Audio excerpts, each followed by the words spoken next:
The feedback is, I think the people are very surprised because, you know, as knowing Helloween, you probably never know what to expect. So this record we did with that heaviness and all that tracks and all that kind of, you know, raw kind of thing, they've been pretty surprised, I guess, and they seem to like it. We play a lot of songs from it in this show, for example, and it's fun. It's fun seeing the reactions, you know.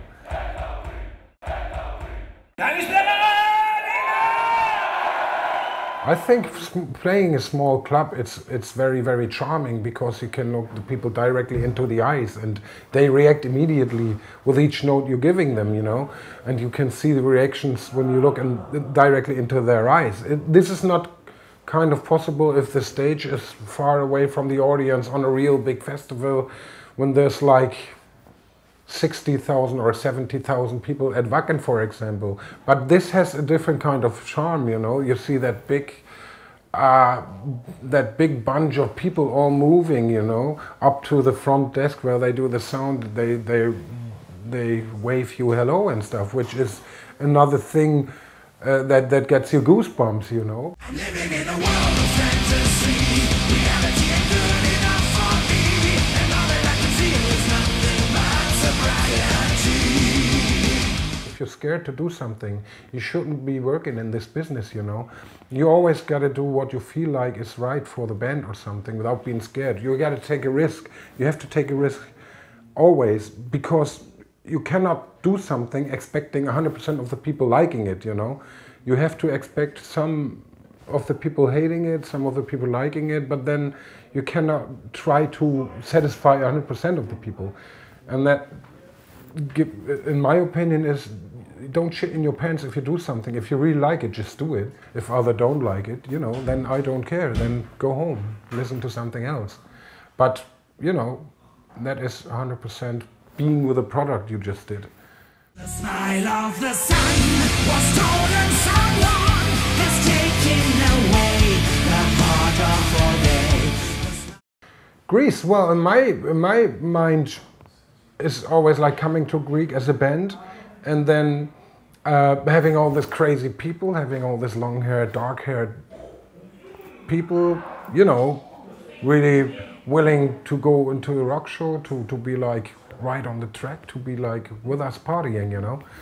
And then of course this holiday thing going on. You go to Samos and all that. I've been there for like years ago, but then that was after I did the rock shows in Greek, you know. To me, the first thing I did in Greek was like a cool rock show with Helloween. It's Fire in the Greek metal band. This is one of my favorite metal bands, really, but I don't know so many Greek metal bands, really.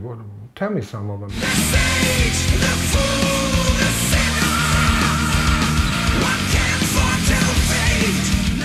That reminds me of the first two records, you know, I played with, and it was really, really fun to do that. You know, oh, it's me, fuck you.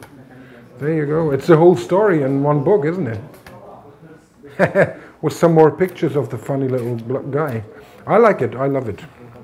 Can I keep that? Not really. Bastard. We have the dog ride. Well, that's been kind of an experiment because actually some of the people from the management at that time were actually talking us into this production. And we had a producer telling us, do things like that, do things like that. It's not a bad record, I like the music. But it's very constructed, you know. Leave Helloween alone and let them do what they can do best. Then you have something like the Seven Sinners. But still I like it somehow. It's good to have it in the back catalogue. You know, I'm collecting my own records. Iron Maiden, you know, I remember falling off the chair when I heard we're going to do the Monsters of Rock with Iron Maiden and Kiss and David Lee Roth, and we're just like on the bill, you know, amazing. Just like coming out of the rehearsal room, doing that show was such a big thing for us. I quite remember each and every minute on that stage, on that big stage. It was like the biggest show I ever did, like 110,000 people. you know, being on that stage. You run from one side of the stage to the other side, and if you want to run back, you actually needed a shuttle bus because you couldn't breathe air anymore. Oh, that made me going back to Greece for a holiday after that show. You know, I remember being in a club drinking with the boys, and the girls were there, you know, inviting me to some club, and it was just around the corner some place. I can't remember. Was it that show? Nice, good old memories, right?